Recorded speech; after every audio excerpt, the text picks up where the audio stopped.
नमो भगवते वासुदेवाय। आप सभी का हमारे YouTube चैनल पर हार्दिक स्वागत है। माघ मास महात्म कथा अध्याय 8। लोमस जी कहने लगे कि पूर्व काल में अवंती देश में वीरसेन नाम का राजा था। उसने नर्मदा के किनारे राजसूय यज्ञ किया और अश्वमेघ यज्ञ भी किए, जिनके खंभे सोने के बनाए गए। ब्राह्मणों को अन्न का बहुत सा दान किया और बहुत सी गाय, सुंदर वस्त्र और सोने के आभूषण दान में दिए। वह देवताओं का भक्त और दान करने वाला था।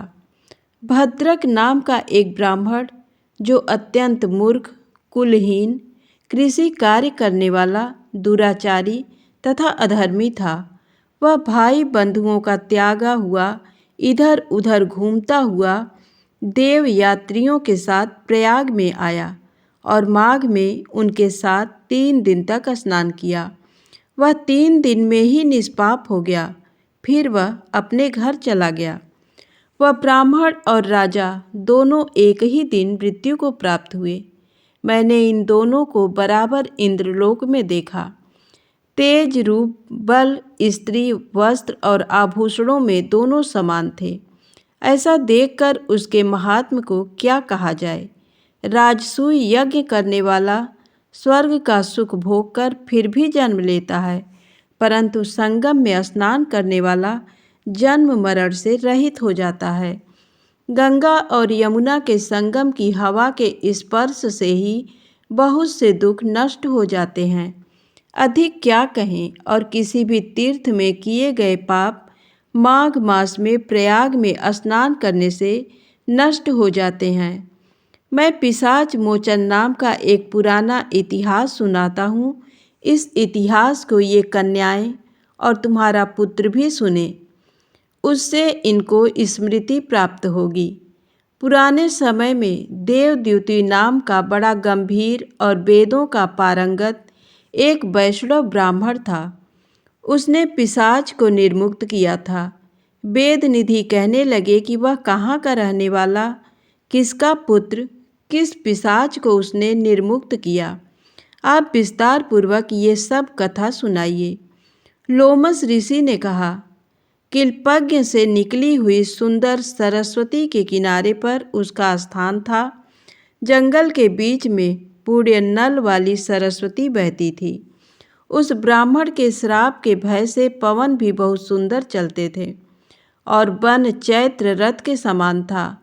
उस जगह धर्मात्मा देवद्युति रहता था। उसके पिता का नाम सुमित्र था और वह लक्ष्मी के वरदान से उत्पन्न हुआ था।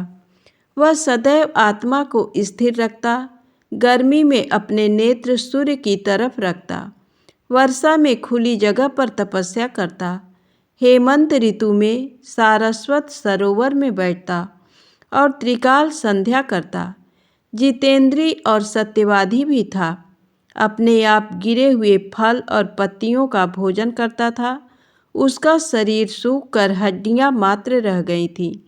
इस प्रकार उसको तप करते हुए वहाँ पर 1000 वर्ष बीत गए। तप के प्रभाव से उसका शरीर अग्नि के समान प्रज्वलित था। विष्णु की प्रसन्नता से ही वह सब कर्म करता। दधीच ऋषि के वरदान से ही वह श्रेष्ठ वैष्णव हुआ था। एक समय उस ब्राह्मण ने वैशाख महीने की एकादशी को हरि की पूजा कर उनकी सुंदर स्तुति तथा विनती करी। उसकी विनती सुनकर भगवान उसी समय गरुड़ पर चढ़कर उसके पास आए। चतुर्भुज विशाल नेत्र मेघ जैसा स्वरूप भगवान को स्पष्ट देखकर प्रसन्नता के मारे उसकी आंखों में आंसू भर आए और कृतकृत्य होकर उसने भगवान को प्रणाम किया। उसने अपने शरीर को भी याद न रखा और भगवान के ध्यान में लीन हो गया। तब भगवान ने कहा कि हे देवद्युति, मैं जानता हूँ कि तुम मेरे परम भक्त हो। मैं तुमसे अति प्रसन्न हूँ। तुम वर मांगो। इस प्रकार भगवान के वचन सुनकर प्रेम के मारे लड़खड़ाती हुई वाणी में कहने लगा कि हे देवाधिदेव, अपनी माया से शरीर धारण करने वाले आपका दर्शन देवताओं को भी दुर्लभ है। अब आपका दर्शन भी हो गया मुझको और क्या चाहिए? मैं सदैव आपकी भक्ति में लगा रहूं। भगवान उसके वचन सुनकर कहने लगे कि ऐसा ही होगा, तुम्हारे तप में कोई बाधा नहीं पड़ेगी। जो मनुष्य तुम्हारे कहे गए स्तोत्र को पढ़ेगा, उसकी मुझ में अचल भक्ति होगी, उसके धर्म कार्य सांगोपांग होंगे और उसकी ज्ञान में परम निष्ठा होगी। इतना कहकर भगवान अंतर्ध्यान हो गए। तब देवनिधि कहने लगे, हे महर्षि, जैसे गंगा जी में स्नान करने से मनुष्य पवित्र हो जाता है, वैसे ही भगवान की इस कथा को सुनकर मैं पवित्र हो गया। कृपा करके उस स्तोत्र को कहिए जिससे उस ब्राह्मण ने भगवान को प्रसन्न किया। लोमस जी कहते हैं कि उस स्तोत्र को पहले गरुड़ जी ने पढ़ा, उनसे मैंने सुना, हे विप्र, ये स्तोत्र अध्यात्म विद्या का सार, पापों का नाश करने वाला है। वासुदेव सर्वव्यापी चक्रधारी सज्जनों के प्रिय जगत के स्वामी श्री कृष्ण को नमस्कार है। जब स्तुति करने वाला विचार करे कि सभी जगत विष्णुमय है, तो किसकी स्तुति की जाए? जिस भगवान के श्वास वेद हैं, फिर कौन सी स्तुति उनकी प्रसन्नता के लिए की जा सकती है? जिसको वेद नहीं जान सकते, न वाणी न मन जान सकता है, उसकी स्तुति में अज्ञानी क्या कर सकता है? सारा चर अचर संसार जिसकी माया से चक्र की तरह घूम रहा है, इसी से हे प्रभु आप चक्रधारी कहलाते हो। ब्रह्मा विष्णु आप ही हो। सारे संसार को उत्पन्न करने वाले ब्रह्मा को भी आप उत्पन्न करने वाले हो। जब जीव शरीर को धारण करता है, तब उसमें ज्ञान उत्पन्न होता है। तुम सब सुखों के दाता हो, इसमें कोई संदेह नहीं है। आपसे संपूर्ण सुखों को देने वाली बुद्धि उत्पन्न होती है। आप ही 5 कर्मेंद्री, पंच महाभूत तथा मन के विविध भाव हो। ब्रह्मा विष्णु रुद्र की कल्पना से आप संसार की कल्पना इसी प्रकार करते हो जैसे पिता पुत्री की।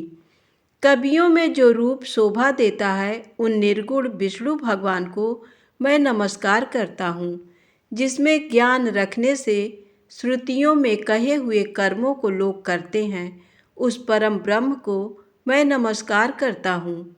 मैं उस सतरूप हरि को, जिसको योगी लोग सब प्राणियों में आत्म रूप में देखते हैं, उपासना करते हैं, जिसको अद्वैत कहते हुए गाते हैं और यज्ञ करते हैं, उस माधव भगवान को मैं नमस्कार करता हूँ। मनुष्यों को माया तथा मोह में पैदा हुए विचित्र आभास, अहंकार तथा ममता को जानकर खो देते हैं, उन भगवान को मैं नमस्कार करता हूँ। संसार में मनुष्यों के मोह रूपी वायु से सदा भभकने वाली ज्वाला आपके चरण कमल की छाया पहुँचने से नहीं जलाती। जिसके स्मरण मात्र से मोह, अज्ञान, रोग, दुख दूर हो जाते हैं, उस अनंत रूप को नमस्कार करता हूँ। जिसमें मिल जाने पर और किसी दूसरे की इच्छा नहीं रहती, जिसको जानकर अद्वैतवादी आत्मा को देखते हैं।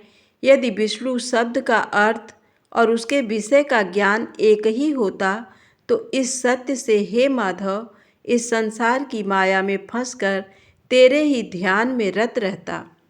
यदि वेदांत दर्शन में भगवान सारे संसार में व्याप्त हैं, तो इसी सत्य से भगवान में भरी निर्विघ्न भक्ति हो।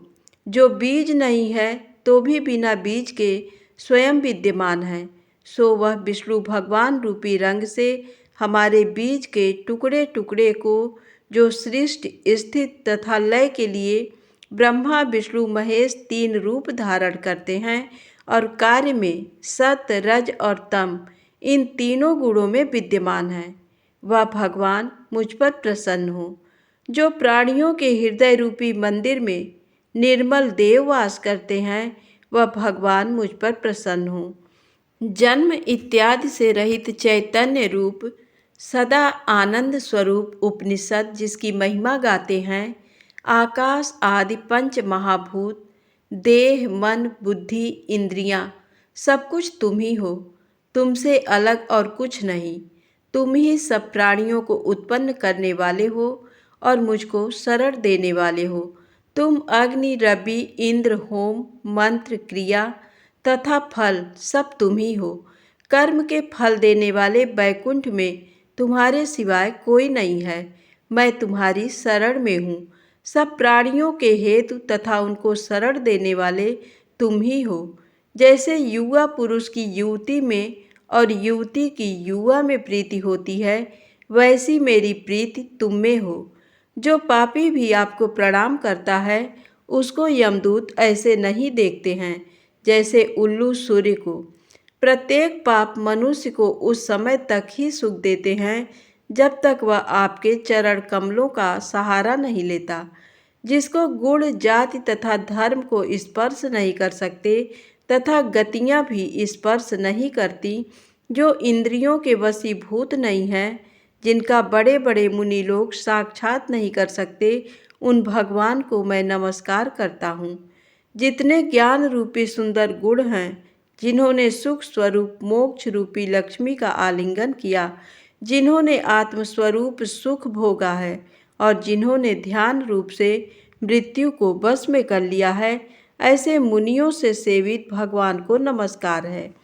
जो जन्म आदि से अलग हैं, जिनको काम क्रोध आदि दोष दुख नहीं देते, उन वासुदेव भगवान को मैं नमस्कार करता हूँ।